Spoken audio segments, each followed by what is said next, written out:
Everybody, welcome back to another review. Sorry it's been so long, but I have stuff to do. But hey, I'm back with another review. This time it's a magazine, or let's say horror magazine, in the style of eerie and creepy. Yes, and this is called EYRIE as well, but this is more like I believe, a homage to all those comics from yesteryear, from the 70s and the 80s, when there were magazines just like this one. They made creepy, horror-esque stories, and they're all mostly small or even longer stories from different artists and different storytellers and writers. And well, small plug: our comic, BLACKHART Manor, is exactly doing like what's his name? I'm sorry, Mike Hoffman, because he's the creator of this comic. We are actually doing the same. We have a magazine style comic just like this one, and that's why I bought this from Kickstarter. And yeah, I picked it up and I was very intrigued because we are doing the same thing. So I wanted to, learn about this comic as well, because is there similarities with our comic? No. Because even though it stands here where horror comes to home to roost, this is more like a Twilight Zone-esque creepy stories, with lessons learned and open endings. Our comic, BLACKHART Manor, and I'll leave the link in the description, is it's a hardcore. Is that how you say it? Yeah, it's a real horror comic with a lot of blood and guts, with monsters, eldritch monsters from Cthulhu-like mythology, about three firefighters finding a missing daughter, and they meet a cult of the Black Sunrise, and story develops there. So you can check our page on Indiegogo.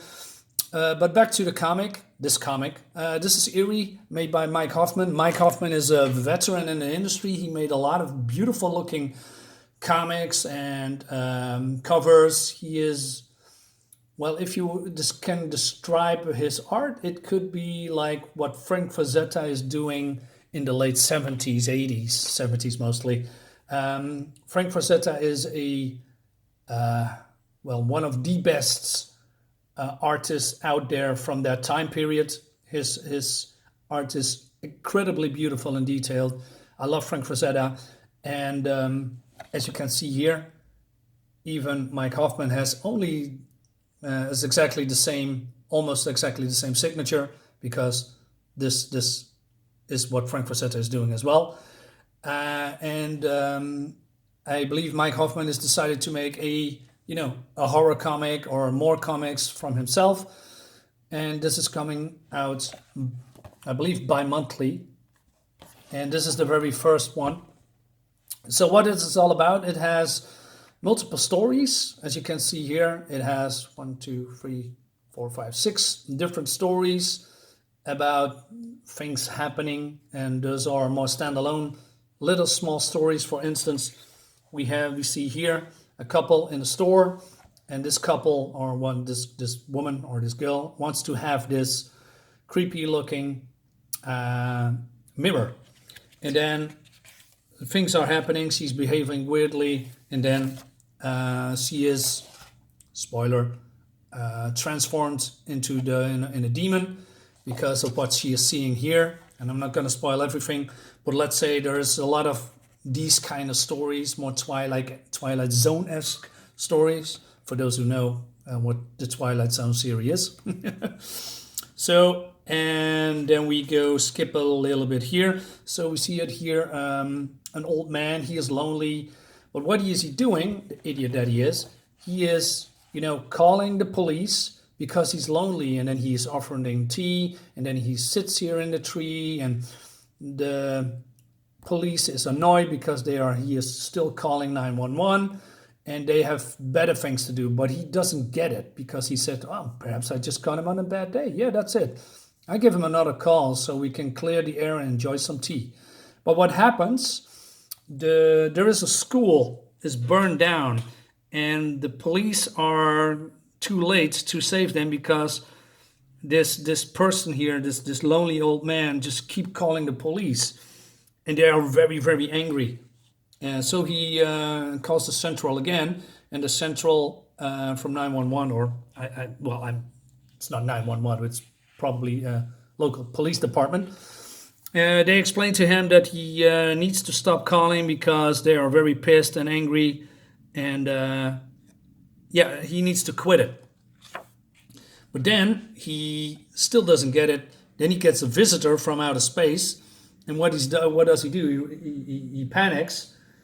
He calls the police, and well, then you know exactly what's going on. The police are not helping him, and he's getting dragged away by the aliens. And that's it for this story.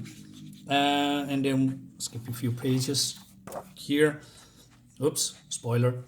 Then we skip here to Parasites. It's another story about people on another planet, and they are have a sick companion, and one of those beings or parasites that live on the planet bites him, and he transforms into a parasite himself. And then we see here a prisoner ship. Prisoners are on board. They escape. They take the crew hostage, kills them, and they crash on the nearby planet. And there are some beings there. They want to help them and say, hey, listen, everybody, we can make you happy. You can live your life here. Don't worry. What the beings are doing is they make an illusion. So what they are seeing here is not what sits here in reality. So they basically fatten them up to you know, eat them. As you see, we'll fatten them up well for our own kitchen, and then we see what's really going on. And there are still stories there after that. And then also here, a lonely girl sleeping, and she hears something, and there's something in the closet, and it goes on and on and on. And I must say, I really like what I saw, because the stories are fun, not always complicated. Some stories like this one is very, very simple, but yeah, it works somehow. The art is incredibly detailed. Mike Hoffman has a really nice style of art, and this is the narrative. This is the headsman. I want to say henchman, but it's the headsman who is the narrative. So it's more like an, I don't know, lightly horror, fun-esque horror, quote-unquote, book. And the quality is really good, although mine wasn't in, you know, perfect condition when it came on, as you can see here. So that's a minor complaint. I contacted Mike because, well, the delivery sucked a little bit. But for a number one, and for $8, got a lot of content for $8, and there's 2 on the way. It's bi-monthly, and you can only get it through Hoffman International at hotmail.com. Yeah, is it good? Yeah, it's fun.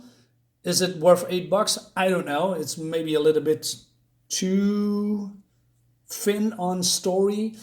Maybe instead of, 6 stories, make it, I don't know, 4, and then expand the story a little bit more into to a real horror or horror-esque. So there's very light content, and then some very fun content, and there is some creepy content, and there is some a little bit more story. So each story has different themes, and one is more interesting than the other.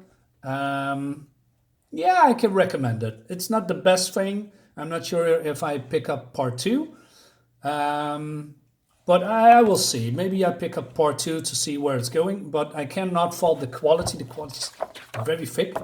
This is the cover, and the pages here, nice. It's not thin at all. The art is great. It looks gorgeous. There's a lot of detail. There's a little bit of old school art, if I can say so. And yeah, I really like what I'm seeing. It's very beautifully done, as you can see here. Very creepy, very visceral. A lot of things going on. Nice facial expressions. And yeah, it's small horror stories, and I like that personally. So yeah, it's a recommend. Yes, let's do that. So that's it for the video. Thanks for watching. And subscribe to my channel. Check out our Indiegogo, Blackheart Manor. We do the same thing as this. This is a big magazine with real horror. It's one story, 40 pages, black and white, just like this. And yeah, I'll see you next time. Bye, guys.